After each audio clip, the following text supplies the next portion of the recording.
ijuru rirakize kubwego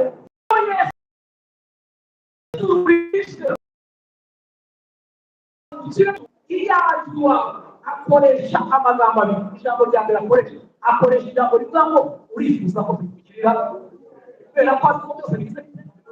Iyo adakoresheje akoresha ijambo rivuga ngo mbese urashaka gukira, subiza yego cyangwa sisiteme yego cyangwa oya.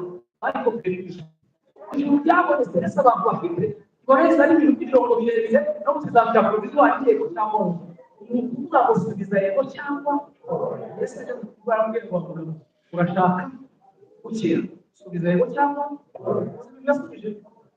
Yaravuze ngo Yesu aramubwira kuzanya abantu yewe mubarira urashaka gukira, aravuga ngo si ibintu bituma udakira, bikorera abantu ushyira abantu hasi uruta abantu yize.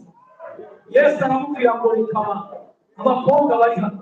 Yesu akubwiye gushaka umugabo ibyo kuvuga ngo bakweze kane, ariko ubundi ibintu bisubiza ujye mu bita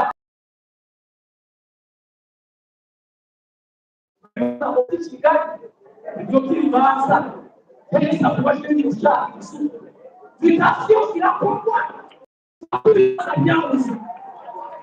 Urashaka kwirindege kwirindege muri batubona batugana bana bagaraho. Yesu arakubashije ngo urashaka gukira kinyaruka ekamaka. Yesu akubwira bati ibyo kubwira sinzi ubyumva reka musubire n'ibindi. Urashaka gukira umugabo Yesu urabishakaga ariko uyu munsi ntibajya bakira. Yesu aramubwira ngo wowe zakwisabato ijasabato wijisabato ijawatawi ikibitabo tera haleluya. Ntabwo ngo ujye kibazo urashaka gukira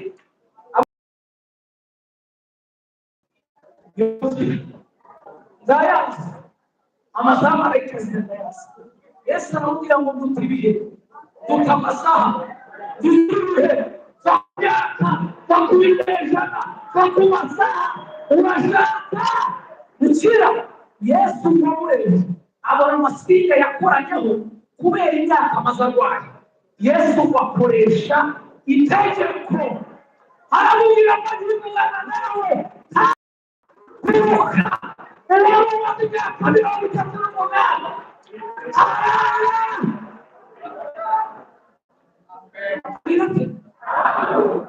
Rahabuka imana utari warangira haguruka wige haguruka ukimuze haguruka ijyaye haguruka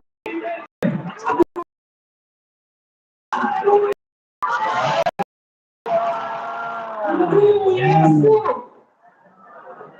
arangije ngo wahagurutse ndafina haguruka numva bimeze bite azi numva risa ateze mukuremba aramusiga kwikore aramwikore je watenza mbere ateretse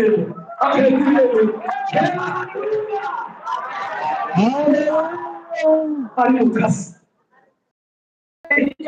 Yuda batenda musuko batembera na Yesu aramubwira ati we hagarara uyu munsi ni ryari haso uyu munsi w'umunsi wikoreye uri gusaba ninde utirutse kukorera ibintu wewe na mukunzi yaraka kugabanya amategeko imyaka amaze kukigendeza ntawe asubiza imvura yahanyagiye ntawe ngezeho umuri amagambo